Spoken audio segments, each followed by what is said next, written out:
Graça e paz, irmãos, graça e paz, amigos, companheiros da Igreja Batista da Vila Guilhermina. É um prazer muito grande chegarmos a mais esse vídeo, a estarmos juntos mais uma vez para a nossa Escola Bíblica Dominical.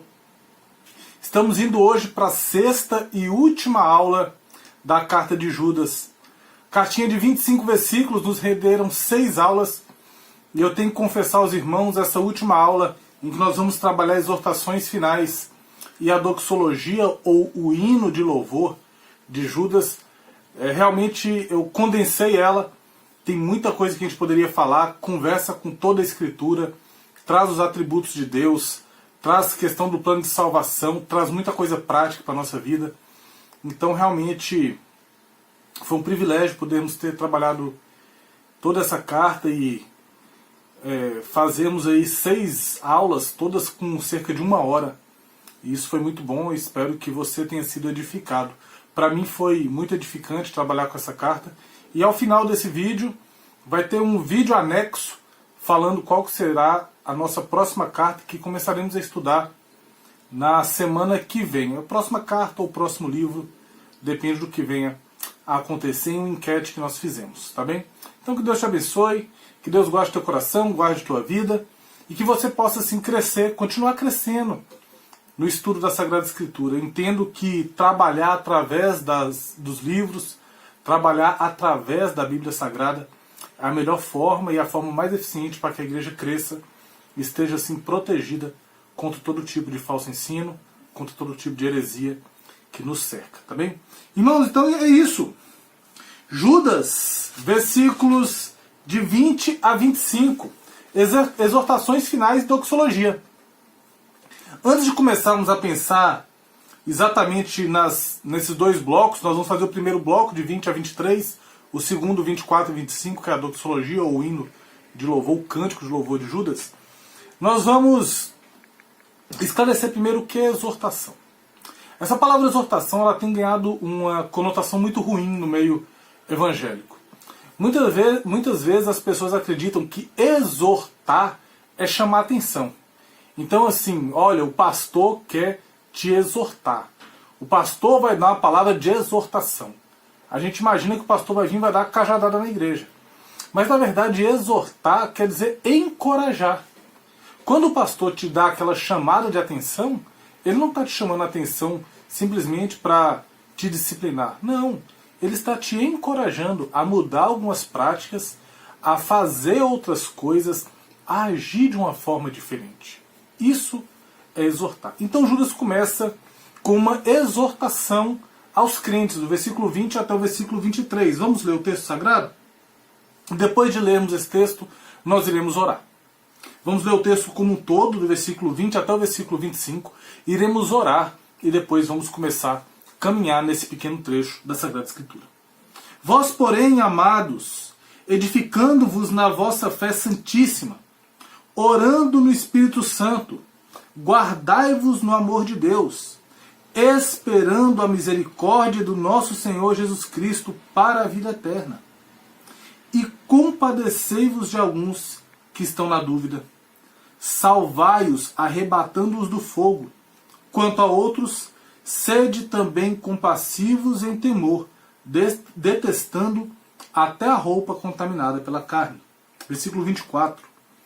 Ora, aquele que é poderoso para vos guardar de tropeços e para vos apresentar com exultação, imaculados diante da sua glória, a único Deus, nosso Salvador, mediante Jesus Cristo, nosso Senhor, glória, majestade, império e soberania, antes de todas as eras, e agora e por todos os séculos.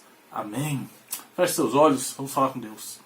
Pai bendito, muito obrigado ao Senhor por essa manhã. Muito obrigado, Senhor, por esta oportunidade de meditarmos na Tua Santa Palavra.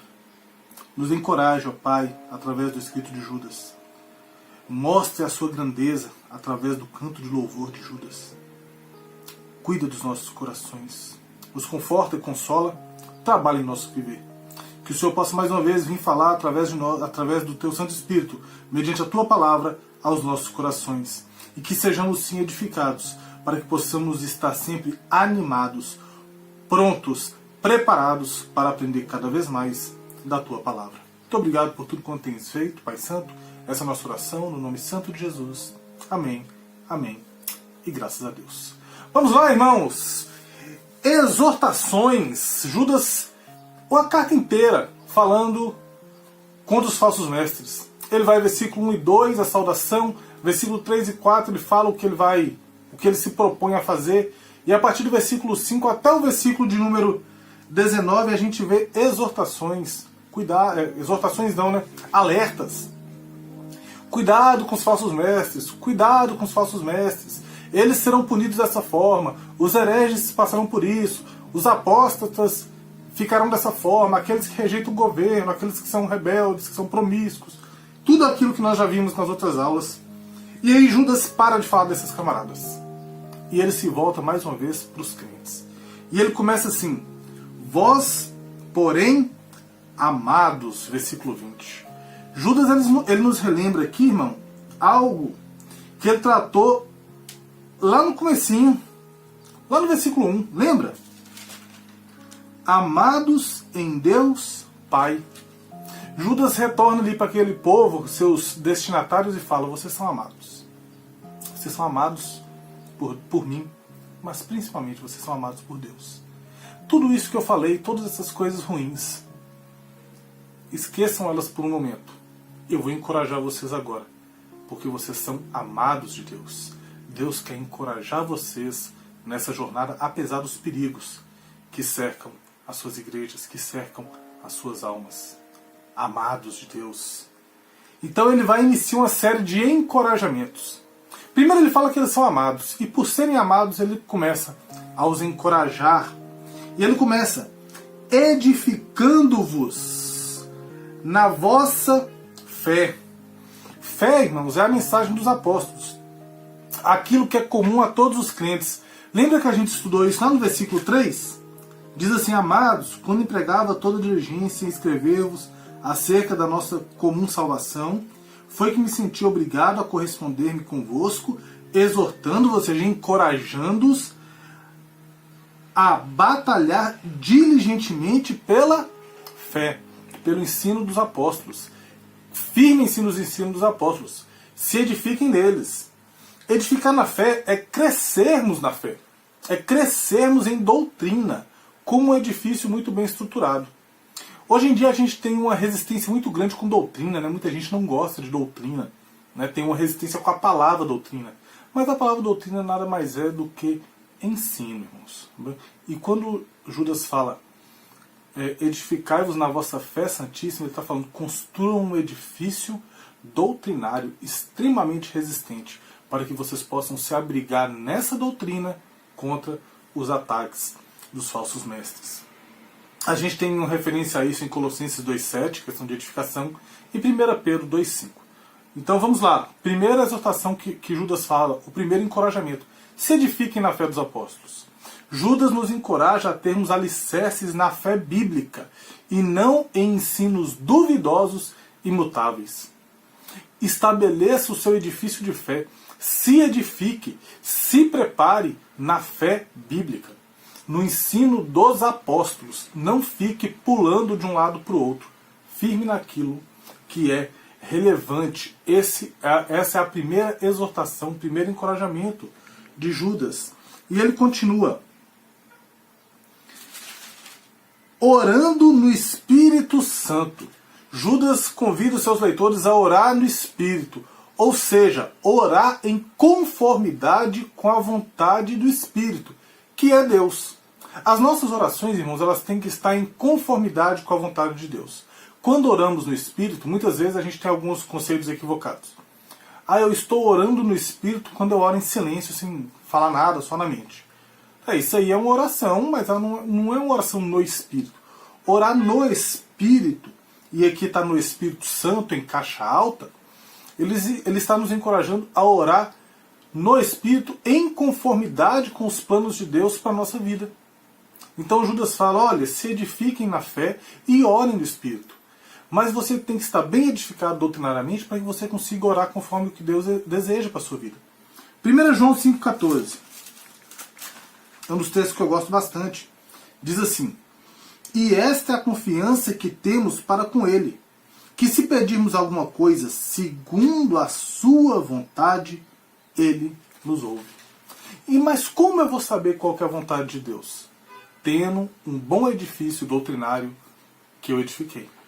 Então, quanto mais eu conheço da Escritura, quanto mais eu entendo a palavra de Deus, quanto mais eu me edifico em doutrina apostolar, mais eu tenho condições de orar conforme a boa vontade do Senhor. Então Judas dá essa orientação. Orando no Espírito ainda, não quer dizer êxtase, irmãos, não quer dizer misticismo, mas confiar que o Espírito Santo levará as nossas orações diante do trono da graça. É muito interessante isso. Muita gente acha que quanto mais irracional parecer o ato de oração, mais espiritual ela é. E não há nada disso. O nosso culto é racional. A nossa oração é racional. A Bíblia ela foi entregue, ela foi inspirada a homens que escreveram um registro sem erros e sem falhas e que não nos conduz à falha. Esses homens que escreveram a Bíblia, eles não entraram em um êxtase. Eles não saíram de si para escrever. Eles escreveram a plena faculdade deles. Eles sabiam exatamente o que estavam escrevendo ali. Tanto que quando vemos textos, há diferenças. De um texto paulino, de um texto de Pedro, de um texto de Amós para um texto de João. Por quê? Porque Deus deixa os homens em consciência enquanto Ele faz isso. Então, quando estamos orando, a nossa oração tem que ser oração racional. Devemos orar confiando que o Espírito, Romanos 8, 26, é Ele que levará nossas orações diante de Deus. Quando a gente olha Romanos 8 também, quem intercede com gemidos inexprimíveis não somos nós, mas é o Espírito. Romanos 8, 26 diz assim: também o Espírito, com caixa alta, semelhantemente nos assiste em nossa fraqueza, porque não sabemos orar como convém. Mas o mesmo Espírito intercede por nós, sobremaneira, com gemidos inexprimíveis. Então, você ficar gemendo, gritando, em êxtase na oração, não é orar no Espírito. Orar no Espírito é orar conforme a vontade de Deus, confiando que o Espírito Santo levará essas orações diante do Senhor, como elas devem realmente chegar. Então, primeira exortação, primeiro encorajamento, se edifiquem em doutrina. Quando vocês estiverem bem alicerçados em doutrinas, ou à medida que vocês crescem em conhecimento doutrinário, vocês conseguem orar no Espírito Santo, orar de acordo com a vontade de Deus, confiar na ação do Espírito na oração. E ele continua: guardai-vos no amor de Deus. Irmãos, nós somos chamados a ser fiéis a Deus, tendo como base o seu amor. Nos guardar é estarmos vivendo uma vida em conformidade com a vontade de Deus, fundamentados no seu amor. Guardai-vos no amor de Deus. Ele me ama, e por Ele me amar, eu devo viver de uma forma que o glorifique. Somos chamados a isso. 1 João, capítulo 4, versículos 9 e 10. Amados, amemo-nos uns aos outros, porque o amor procede de Deus, e todo aquele que ama é nascido de Deus e conhece a Deus. Versículo 7. Versículo 8 agora. Aquele que não ama não conhece a Deus, pois Deus é amor. E agora os versículos que nos interessam. Nisto se manifestou o amor de Deus em nós, em haver Deus enviado o seu Filho unigênito ao mundo para vivermos por ele. Nisso consiste o amor, não em que tenhamos amado a Deus, mas que ele nos amou, enviou seu Filho como propiciação pelos nossos pecados. Assim também como João 3,16, porque Deus amou o mundo de tal maneira que deu seu Filho unigênito para que todo aquele que nele crê não pereça, mas tenha a vida eterna. Então, nós temos que olhar para esse amor tão grande de um Deus que nos amou primeiro e vivermos fundamentados nesse amor. Essa é a grande jogada. Isso é nos guardar no amor de Deus. Eu amo a Deus, eu entendo que Ele me amou primeiro e por isso eu vou viver uma vida que o glorifique. Guardar no amor de Deus implica em praticar boas obras, revelando este amor de Deus e a nossa salvação. Eu pratico boas obras porque Deus me amou primeiro. E como uma guarda de mim mesmo, fundamentado nesse amor, eu pratico boas obras que o glorificam. Efésios, capítulo de número 2, versículo de número 10, nos diz assim: pois somos feitura dele, criados em Cristo Jesus, para boas obras, as quais Deus de antemão preparou, para que andássemos nelas. Tem outro texto, ele não está aqui na minha aula, mas eu lembrei dele agora, enquanto eu li o texto de Efésios. É o texto que se encontra em Mateus, capítulo 5, versículo 16. Assim brilhe também a vossa luz diante dos homens, para que vejam as boas obras, as vossas boas obras, e glorifiquem o vosso Pai, que está no céu. Então, Judas nos exorta a nos edificar, Judas nos exorta a orar no Espírito, edificação na doutrina, oração no Espírito, de acordo com a vontade do Senhor, e ele nos exorta também a nos guardar em Deus. Evitar o pecado, praticar boas obras, tudo isso fundamentado num Deus que nos amou primeiro. Tem uma frase de Martim Lutero que diz assim: as boas e piedosas, as obras boas e piedosas jamais tornam o homem bom e justo, mas o homem bom e justo, ou seja, aquele que é justificado, realiza obras boas e piedosas. As obras boas e piedosas jamais tornam o homem bom e justo, mas o homem bom e justo realiza obras boas e piedosas. Martim Lutero. Então, eu entendo que Deus me amou, então eu guardo o meu viver neste amor. Guardai-vos no amor de Deus. Eu me guardo neste amor, para que eu possa então viver uma vida que o agrada.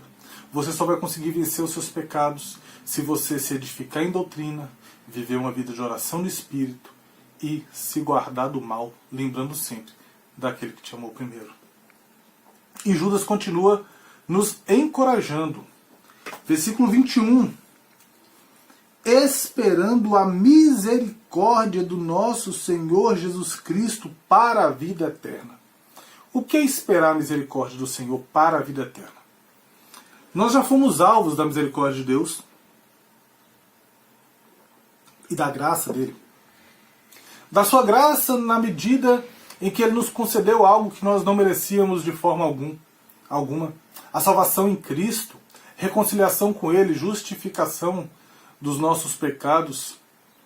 Ele foi gracioso para conosco. Mas Deus também foi misericordioso conosco quando ele não aplicou em nós o pecado que nos era devido. Então Deus é um Deus gracioso e é um Deus misericordioso. Nós já fomos alvo dessas duas ações dele. Mas o texto diz para esperar a misericórdia do nosso Senhor Jesus Cristo para a vida eterna. Esperar essa misericórdia de Cristo nada mais é, irmãos, do que vivermos aqui um viver escatológico. Ou seja, viva com a sua mente, o seu coração fundamentado no porvir. Viva a sua vida e o seu coração fundamentados em uma vida eterna com Cristo na nova criação. Não viva fundamentado aqui na terra. Tito capítulo 2, versículo 13, esse texto vai aparecer hoje 2 vezes, se eu não me engano, em nosso estudo, diz assim: aguardando a bendita esperança e a manifestação da glória do nosso grande Deus e Salvador, Jesus Cristo. Aguardando isso, a manifestação de Cristo, a volta de Jesus. Viva assim. Judas fala para aqueles irmãos ali daquelas igrejas espalhadas: irmãos, vocês estão tendo problemas. Tem falsos mestres, tem falsos ensinos, tem hereges, tem divisão na igreja, vocês estão sofrendo, tem perseguição do império, todo tipo de coisa ruim. Mas não vivam olhando para essas situações. Vivam com o coração, com a mente, com todo o seu ser, fundamentados na volta de Cristo. Misericordiosamente ele voltará e nos tirará daqui, nos levará daqui para uma vida eterna. Hebreus capítulo 13, versículos 13 e 14, nos traz o seguinte: saiamos, pois, a ele, a Cristo, fora do arraial, levando o seu vitupério. Na verdade, não temos aqui cidade permanente, mas buscamos a que há de vir. Irmãos, o texto de Tito, o texto de Judas, o texto de Hebreus nos traz a ideia de que nós não somos daqui. Temos que esperar essa misericórdia de Cristo para a vida eterna, esperar esse momento de estar com Cristo na vida eterna, ansiar por esse momento de estar com Cristo na vida eterna.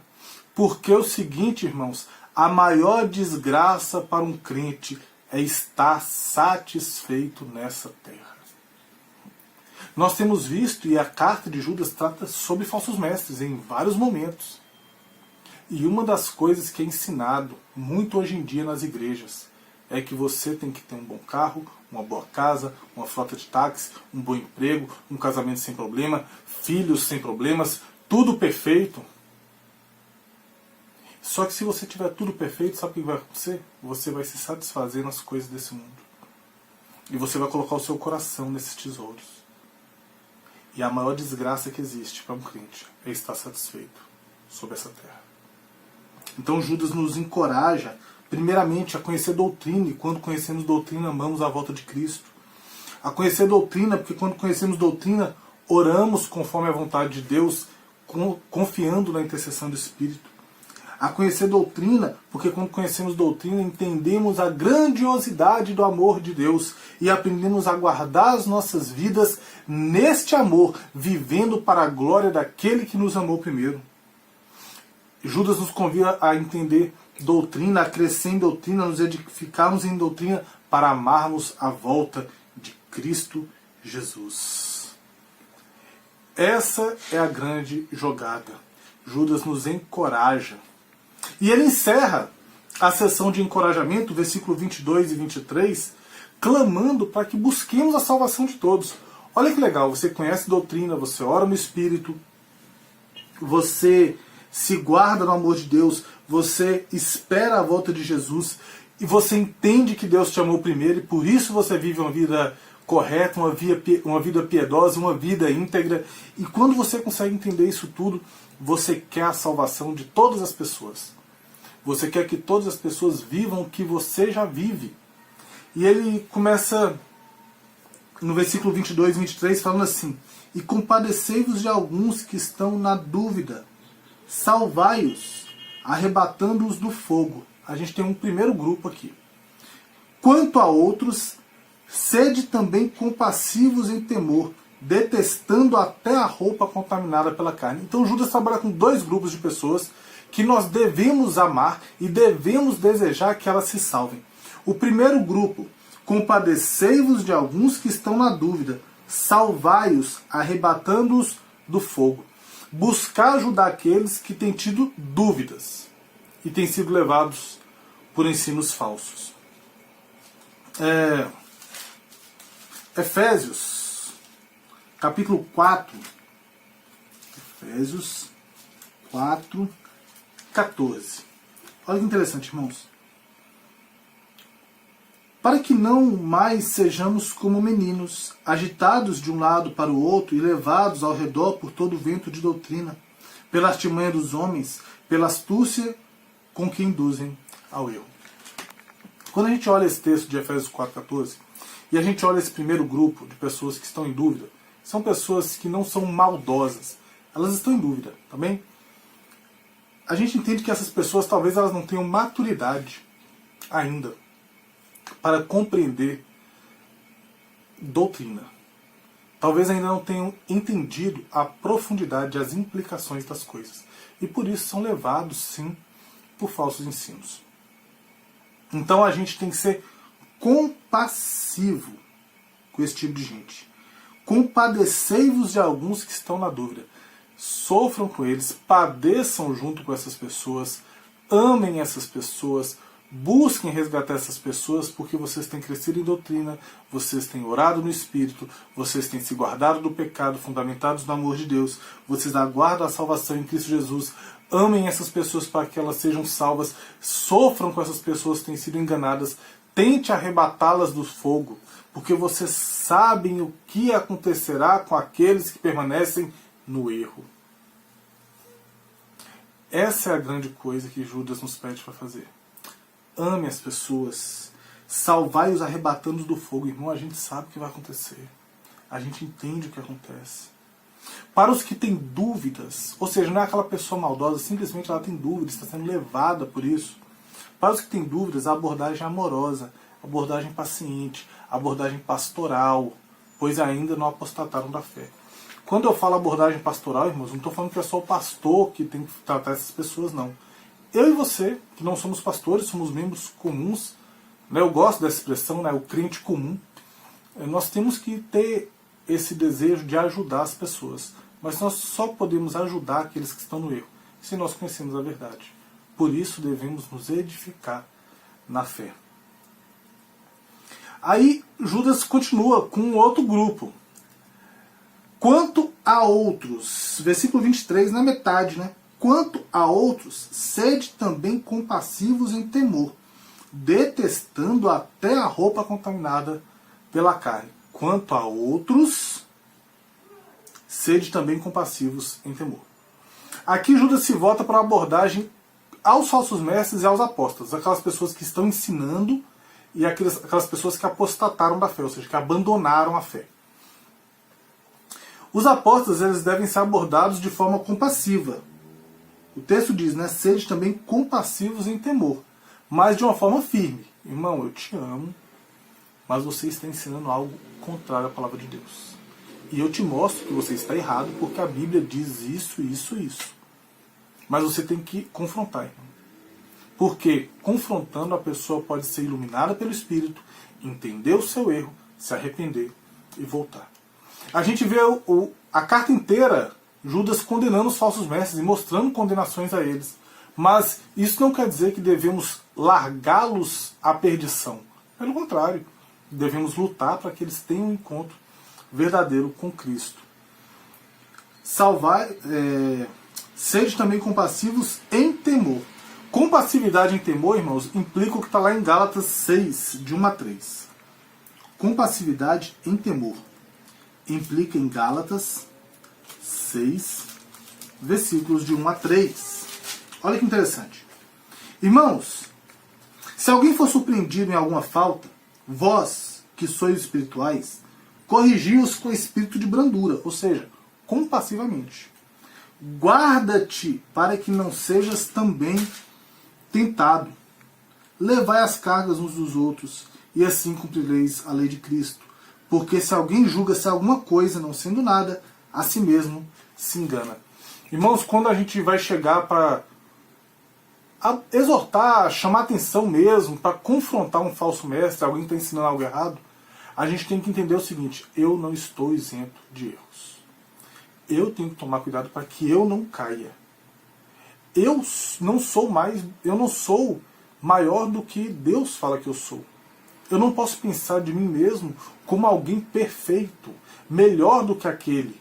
Mas eu tenho que pensar de mim mesmo conforme a Bíblia diz que eu sou, entendendo as minhas fraquezas, entendendo a minha miséria, e entendendo tudo isso, mas principalmente municiado com o que a palavra de Deus diz, eu posso ir ali e confrontar aquela pessoa, buscando sim de forma compassiva, porém firme, trazê-la de volta à sanidade.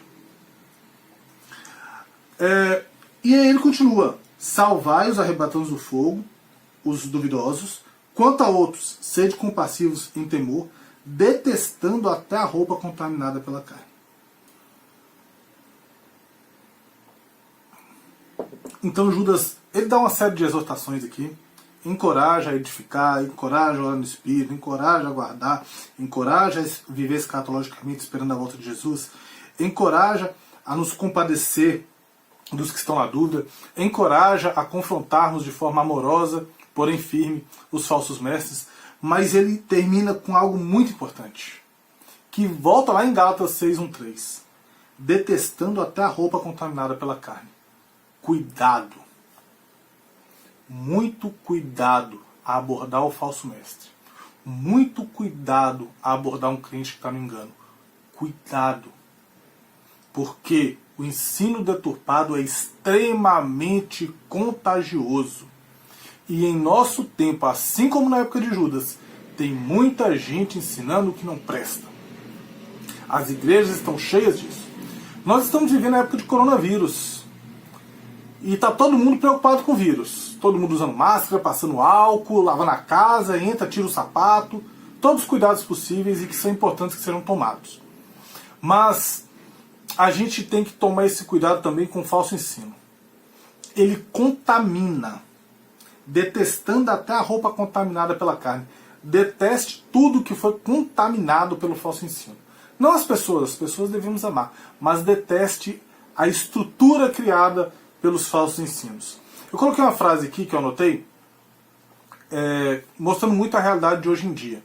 Falso ensino está espalhado por aí, irmãos, em igrejas, e isso acontece, o crente sai para... O crente, em vez de ir na igreja dele domingo à noite, ele vai visitar. Nada contra, tá bom? Mas eu tento visitar outra igreja, ou quando eu estou viajando, ou quando não tem culto na minha. Tá bem? Mas tudo bem, a pessoa vai visitar outra igreja, ou durante a semana ela liga o seu YouTube ali, vai assistir um vídeo, ou um vídeo no Facebook, uma pregação, um ensino qualquer, e aí ele coloca um monte de coisa ruim para dentro. E adquire um monte de conhecimento distorcido. A maior dificuldade do pastor não é mostrar o certo, mas corrigir as falsas concepções que suas ovelhas adquirem por aí. Irmãos, a maior dificuldade de qualquer pastor, de qualquer professor de EBD, de qualquer líder, não é ensinar o certo. Porque o certo está claramente revelado nesses 66 livros, então não é difícil. O difícil é, depois que já entrou o erro na cabeça da pessoa, você tirar isso dali. Por isso que Judas se preocupa tanto com ensinar e avisar o povo, cuidado com o falso mestre, cuidado com o falso ensino, cuidado com o que vocês estão ouvindo, cuidado com o que vocês deixam participar das suas reuniões de fraternidade, participar da ceia na sua igreja, ensinar no seu púlpito, cuidado. Vocês vão acabar engolindo um monte de coisa e depois, para os pastores tirar, é um sofrimento absurdo para o pastor. Principalmente quando o pastor chega, mostra o certo, a pessoa está tão enraizada no erro, que ela fala, pastor, o senhor está falando isso aí, mas eu não concordo com isso aqui. Já aconteceu comigo, uma vez, contar a experiência pessoal, de eu confrontar um rapaz. Eu falei, rapaz, é o seguinte, você está errado, a sua atitude é atitude equivocada. E mostrei na Bíblia que ele estava errado. Na verdade ele falou que ele abandonaria o seu erro se Deus falasse com ele que ele estava errado. Eu fui e falei, se Deus falar com você que você está errado, você abandona? Abandona. Então eu fui e mostrei na escritura que estava errado a atitude dela, a sua atitude está equivocada por causa que a Bíblia diz isso. Então Deus acabou de falar com você que você está errado. E aquele jovem crente virou para mim e falou assim, mas dessa forma eu não concordo. Só se Deus aparecer aqui e falar comigo. Ou seja, ele estava tão convencido pelo erro que foi muito mais difícil tirá-lo do erro do que mostrar o certo. Então a gente termina a nossa sessão de encorajamentos, sessão de exortações, sessão de coisa prática para você fazer. E Judas termina com algumas afirmativas. Primeiro, somos amados. Porém vós, amados, somos encorajados a edificar, somos encorajados a orar, somos encorajados a nos guardar no amor de Deus, somos encorajados a esperar a volta de Jesus, somos encorajados a buscar a salvação de todos os homens. E aí a gente termina a nossa sessão de encorajamento. E aí Judas faz algo fantástico, a nossa segunda parte do estudo. Uma doxologia, ou um hino de louvor a Deus. Judas encerra o seu livro após alertar a igreja e a encorajar, ou seja, ele alerta contra os falsos mestres, a encoraja no versículo 20 ao 23, ele acaba com um belíssimo hino de louvor. A gente tem um hino semelhante, está em Romanos 16, versículos de 25 a 27. Diz assim, ora, aquele que é poderoso para vos confirmar, segundo o meu evangelho, a pregação de Jesus Cristo, conforme a revelação do mistério guardado em silêncio nos tempos eternos. Que mistério é esse, irmãos? Cristo Jesus, tá bom? e que agora se tornou manifesto e foi dado a conhecer por meio das escrituras proféticas, segundo o mandamento do Deus eterno, para obediência por fé entre todas as nações, ao Deus único e sábio seja dada glória por meio de Jesus Cristo pelos séculos dos séculos. Amém. Então, Paulo termina Romanos com um hino de louvor. E Judas termina sua carta com um hino de louvor. E eu acho legal, eu fico imaginando o escritor bíblico. Ele está escrevendo e quando ele vê que Deus está encerrando a revelação, está encerrando aquele momento de inspiração da palavra, ele não aguenta e ele transborda em adoração a Deus. Senhor, muito obrigado porque o Senhor falou através de mim. E ele extrapola em alegria, em louvor a Deus por tudo que Deus fez. Eu acho muito bonito isso. Doxologia, tanto de Romanos quanto a de Judas, é algo lindo. E nós vamos passar por ela agora. Diz assim: ora, aquele que é poderoso para vos guardar de tropeços. Deus tem poder para fazer infinitamente mais do que pedimos ou pensamos, irmãos, segundo o poder que opera em nós. Efésios 3:20. Deus tem poder para nos guardar. E Judas começa o seu hino de louvor louvando o grande poder de Deus, capaz de nos livrar de coisas que muitas vezes nem imaginamos que poderiam acontecer. É este Deus que nos guarda de tropeçar e nos livra de falso ensino, mesmo sem saber. Quer ver um exemplo? Deus nos guarda de tropeços quando você está assistindo seu vídeo no YouTube, está lá assistindo tranquilo, uma pregação de um excelente pregador, um ensino de um excelente professor de escola bíblica, um ensino de um excelente professor qualquer que seja, ensinando coisas muito bem fundamentadas na Sagrada Escritura. Mas na barra lateral do seu YouTube tem vários videozinhos chamativos. E você corre com seu mouse, coloca em cima, e na hora que você vai clicar, o pregador do vídeo que você está ouvindo falar alguma coisa, você, opa, não tinha pensado nisso. E você volta porque ele está falando e esquece aquele vídeo. Deus te guardando de tropeço. Porque naquele vídeo que você ia clicar, muito provavelmente, havia algo que iria te enredar, queria te prender no erro, queria te prejudicar na sua caminhada de edificar um edifício doutrinariamente saudável que vai te levar a uma comunhão cada vez maior com a palavra do Senhor e, consequentemente, com Ele. Deus te guarda quando você ia clicar naquele videozinho do YouTube. Deus te guarda quando você ia clicar naquela propaganda da internet. Deus te guarda quando você ia olhar para aquele lado que você não deveria olhar no parque, no supermercado, na faculdade. É Deus te guardando de tropeços. Ele é poderoso para isso. E ele continua o versículo 24. Esse Deus que é poderoso para fazer isso, ele está louvando a Deus. Ele é poderoso para vos apresentar com exultação imaculados diante da sua glória. Mas o Senhor não apenas nos guarda de tropeço, Ele nos garante salvação eterna. Lembra do versículo 1, irmãos? A gente já lembrou do versículo 1 hoje, quando a gente falou amados.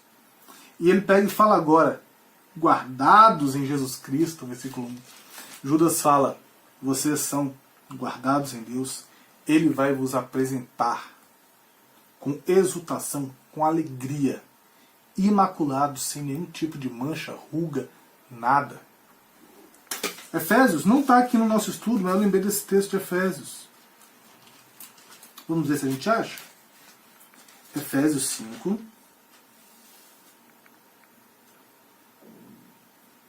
Versículo 25. Maridos, amai a vossa mulher, como também Cristo amou a igreja, a si mesmo se entregou por ela, para que a santificasse, tendo-a purificado por meio da lavagem de água pela palavra, para apresentar a igreja a si mesmo, igreja gloriosa, sem mácula, nem ruga, nem coisa semelhante, porém santa e sem defeito.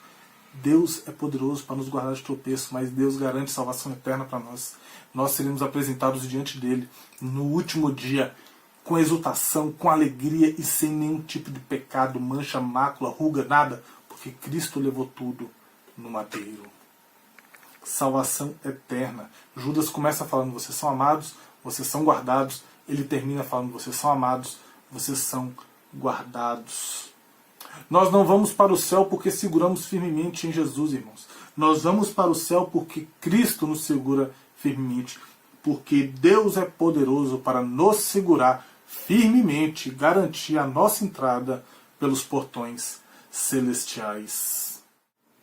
E então, contrariando alguns ensinos que a gente tem por aí, de que se perde salvação, né? Você aceita Jesus hoje, mas se você pecar amanhã você perde salvação. Então você é um crente fiel, mas se um dia você briga com a sua esposa, sai um carro te atropela, você vai para o inferno. Né? A salvação está fundamentada naquilo que você faz, na forma como você vive. A salvação não está fundamentada na forma como você vive. A gente viu Efésios capítulo 2, nós somos salvos para as boas obras. Não somos salvos pelas boas obras. Mas por sermos salvos, praticamos boas obras. Mateus 5,16. E para vos apresentar com exultação imaculados diante da sua glória. Salvação não é algo que se perde, irmãos. Ao contrário do que muita gente está ensinando. Não existe perda de salvação na Escritura, porque minha salvação não está fundamentada no que eu faço. Minha salvação está fundamentada em Cristo, que me amou, que me chamou, que me escolheu, que morreu, que ressuscitou e garante a minha vida eterna, assim como garante a sua, se você já teve um encontro pessoal com Ele. O Espírito Santo é o penhor do nosso resgate até que Ele venha. Efésios 13,14. Ou seja, nós somos selados com o Espírito para o dia da volta de Jesus. E aí tem alguns textos que eu gostaria de trabalhar com os irmãos aqui, que fala sobre a questão da não perda de salvação. Colossenses 1:22. Colossenses capítulo 1, versículo de número 22, diz assim: Agora, porém, vos reconciliou no corpo da sua carne, mediante a sua morte, a morte de Cristo. Ele nos reconcilia nele, para apresentar-vos perante ele santos, inculpáveis e irrepreensíveis. Se a morte de Jesus é suficiente para nos reconciliar com Deus, a morte dele é suficiente para garantir a nossa entrada no céu. Filipenses 1:6. Filipenses, uma das cartas que eu mais gosto em todo o Novo Testamento. Versículo 6 do capítulo 1 diz assim: Estou plenamente certo. Eu não estou mais ou menos certo.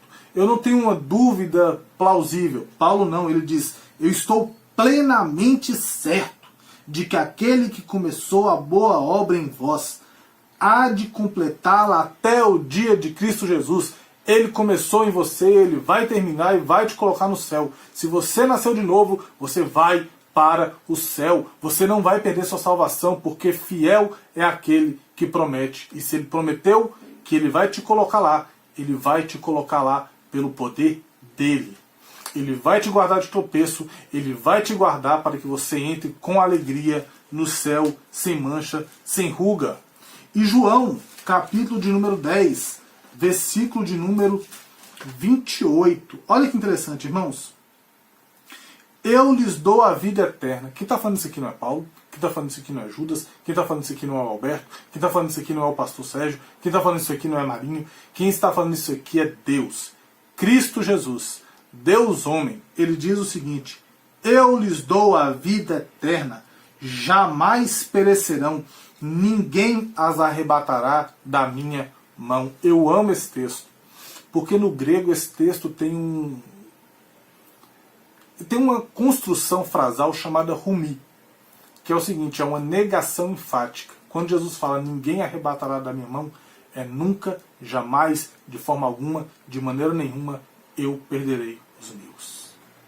Jesus não morreu em vão. Jesus não morreu para a salvação ser posta e tirada das pessoas. Jesus morreu para que a salvação seja imputada nas pessoas e as pessoas sejam colocadas no céu. Nós vamos para o céu. Uma vez salvo, salvo para sempre. Eu sei que essa frase é afrontosa para muitas pessoas, mas é a verdade da Escritura. Esta certeza de uma vez salvos para sempre, não nos deixa negligentes. Ah, então eu sou salvo, então eu vou viver como eu bem quiser. Se você acredita nisso, que porque você foi salvo uma vez, salvo para sempre, você vai viver negligentemente, você ainda não foi salvo. Você não entende o preço que foi pago para te garantir salvação. Essa certeza não nos deixa negligentes, mas nos deixa confiantes no cuidado sem fim do nosso Deus. toda a glória seja dada a Ele em Cristo Jesus. A salvação, a certeza da salvação, não é para nos deixar promíscuos, mas para nos deixar confiantes e não duvidar do caráter de Deus. E aí Judas entra no finalzinho, versículo 25, em que ele fala algumas coisas referentes à pessoa de Deus ainda, louvando. Ele o louva por seu poder, capaz de nos guardar de tropeço na terra e capaz de nos garantir entrada no céu. E ele continua louvando a Deus, ao único Deus. Ao único Deus. Irmãos, não há outro Deus. Não há outro como Ele. Ele é único, Ele é diferente, Ele é separado da criação. A criação é uma coisa, Ele é outra. Ele é eterno, Ele reina, Ele é poderoso, nada o limita. Ele é Deus e não há outro como Ele. Jeremias 10:6. E é tão interessante isso que nos falta palavras para falar dessa peculiaridade de Deus, um Deus único. Jeremias 10:6 diz assim: ninguém há semelhante a ti, ó Senhor, tu és grande e grande é o poder do teu nome. Assim como Judas fala do poder de Deus, Jeremias também fala: não há ninguém como tu, o Senhor é único. E grande é o poder do teu nome. Deuteronômio 32:39 nos traz também um pouco da grandiosidade desse Deus e da peculiaridade da forma única como Ele existe para sempre. Deuteronômio 32, versículo de número 39, diz assim: vede agora que eu sou, eu somente, e mais nenhum Deus além de mim. Eu mato e faço viver, eu firo, eu saro, não existe outro além dele. Ele é o único Deus. Deuteronômio 6:4 é um texto clássico que a gente encontra muito em concílios, né? Ouve Israel, o Senhor, nosso Deus, é o único Deus. Ele é o único, irmãos. Só existe Ele. E é interessante porque quando Judas fala, Ele vai nos guardar, só Ele pode nos guardar de tropeçar. Ele vai nos guardar, só Ele pode nos guardar de nos perder. É Ele que nos guarda. O único Deus, nosso Salvador, mediante Jesus Cristo, Senhor nosso. É Deus o autor da salvação e Ele o faz por meio de Jesus. Deus nos salva através da morte do seu Filho. Deus também. Hebreus 12:2 nos traz algo bem interessante. Hebreus 12:2 olhando firmemente para o autor e consumador da fé, Jesus Cristo, o qual em troca da alegria que lhe estava proposta, suportou a cruz, não fazendo caso da ignomínia, e está sentado à destra do trono de Deus. Jesus é o autor e consumador da nossa fé. Deus usa Jesus para isso. Jesus é Deus, nosso Salvador. Ele é Senhor nosso. Hebreus 9:28 traz outra ideia muito interessante. Assim também Cristo, tendo se oferecido uma vez para sempre, para tirar os pecados de muitos, aparecerá segunda vez, sem pecado, aos que aguardam para a salvação. Ele virá nos buscar. Não há outro Deus, Ele é o autor da salvação, e Ele faz essa salvação através de Cristo Jesus. E aí continua, Judas coloca ainda: há único Deus, nosso Salvador, mediante Jesus Cristo, nosso Senhor. Esse jogo de palavras é bem legal, porque Deus é o nosso Salvador por meio de Cristo, nosso Senhor. Isso aqui aponta lá para Tito 2,13, nós vamos ler.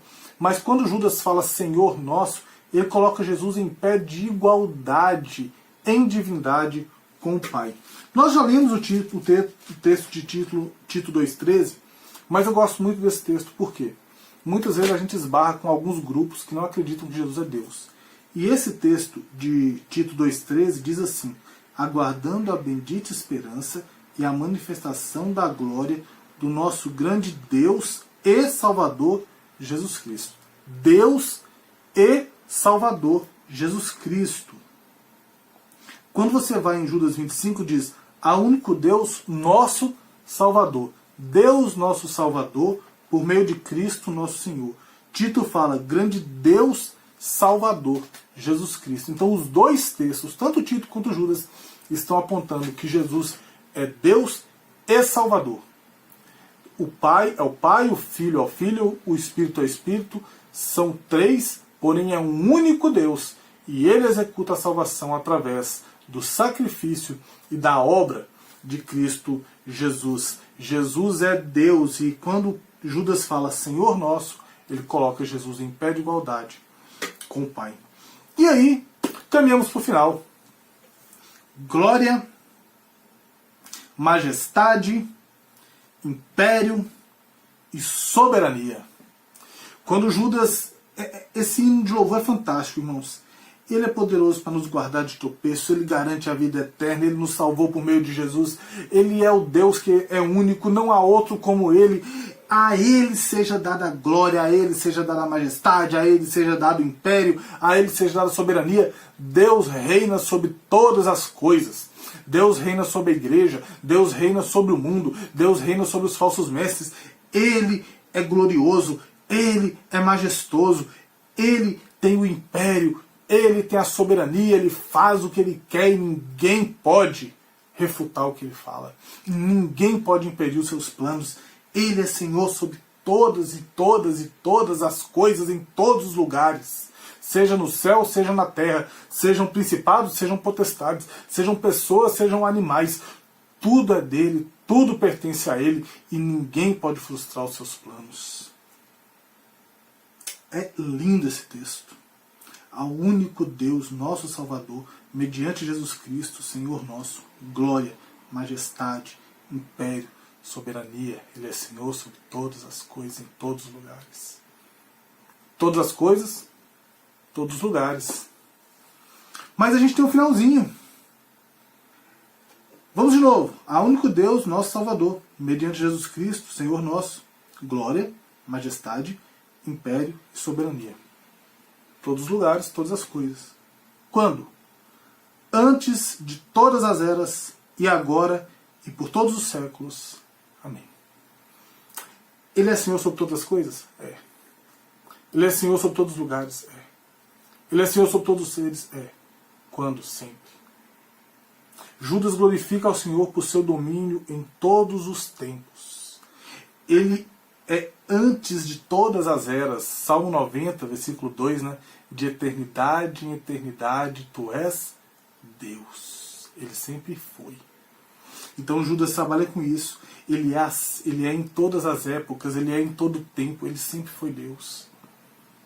Soberano sobre todas as coisas, em todo o tempo, no passado. E agora, eu acho muito legal isso, e agora? Deus continua sendo Senhor agora. Soberano agora, glorioso agora, majestoso agora, tendo império agora. Isso é importante, irmãos. Porque às vezes a gente olha ao redor e vê tanto erros nas igrejas. Às vezes a gente olha ao redor e vemos tanto caos no mundo, tanta convulsão política, tanta divisão, tanta guerra, tanta falta de amor. E fala, Senhor, mas será que o Senhor ainda é soberano sobre tudo isso que está acontecendo? E o texto fala, antes de todas as eras, mas também agora. Ele é Senhor hoje.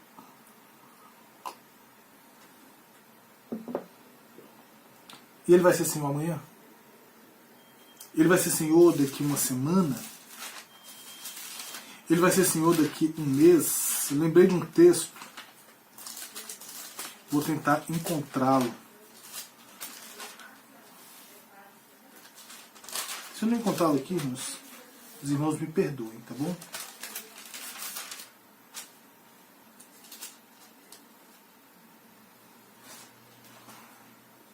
E ele continua assim, antes de todas as eras, no tempo passado, agora no tempo presente e por todos os séculos. Deus, aquele que é poderoso para nos guardar de tropeço, lá quando você está na internet, quando você está dirigindo, ele é poderoso para te guardar de tropeço. Ele também garante salvação eterna. Ele é o único Deus que nos salva mediante Jesus Cristo, também Deus. a esse Deus poderoso, no grande e no pequeno, que cuida da salvação eterna, mas também cuida do que você clica na internet.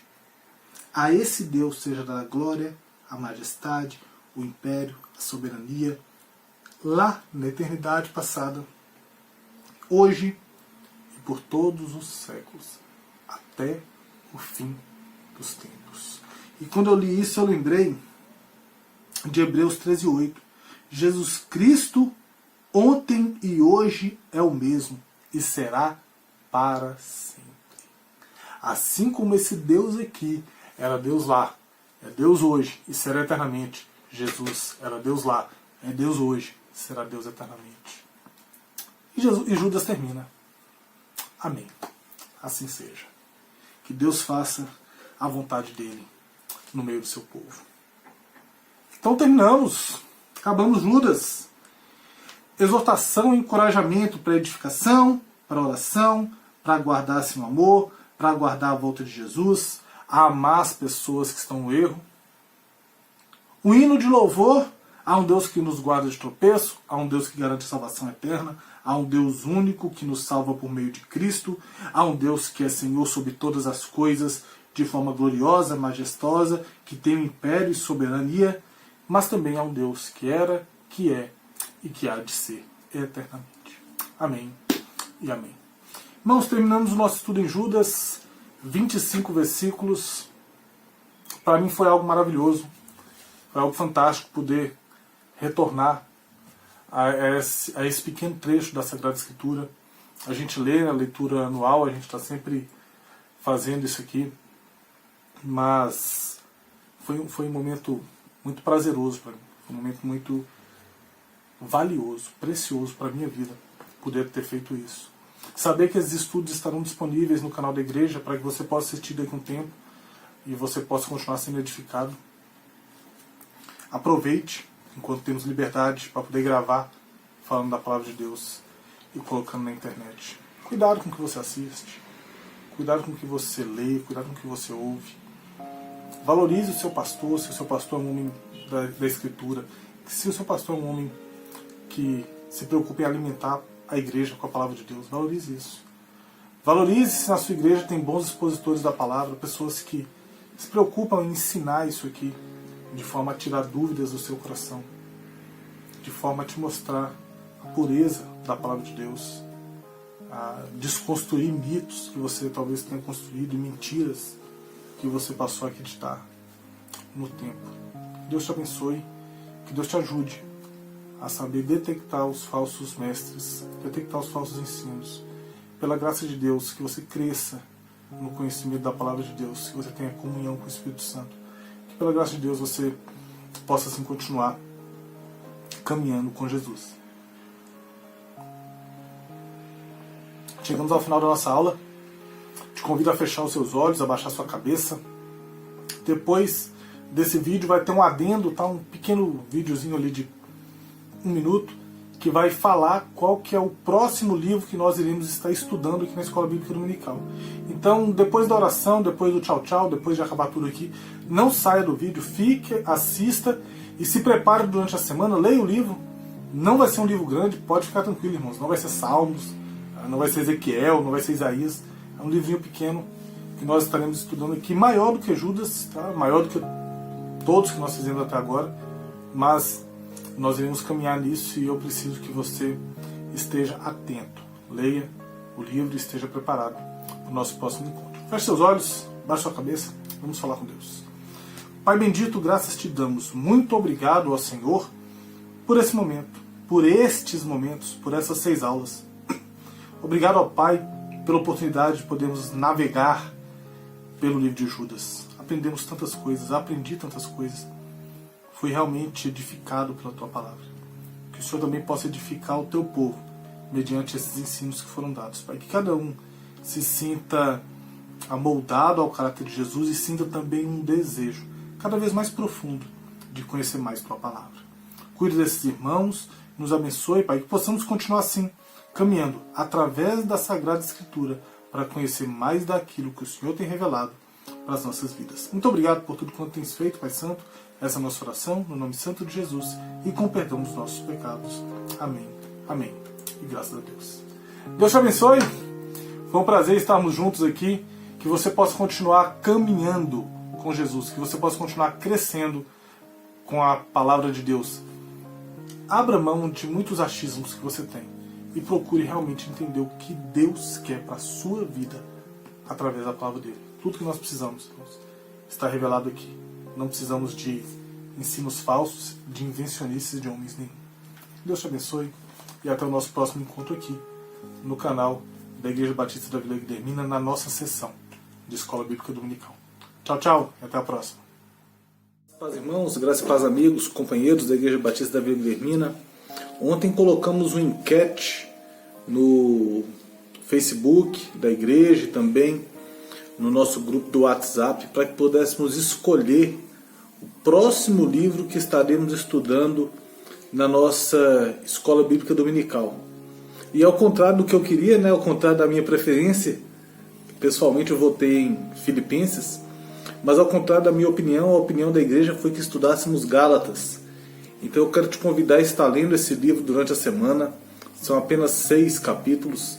Se esmere, leia, dê aquela dedicada. Semana que vem vamos começar a estudar esse livro na nossa escola bíblica. Muito provavelmente faremos como a gente tem feito, questões introdutórias e talvez a saudação da carta. Tá bem? Deus te abençoe e como bons batistas decidimos democraticamente o que estudar. Até mais, irmãos. Tchau, tchau.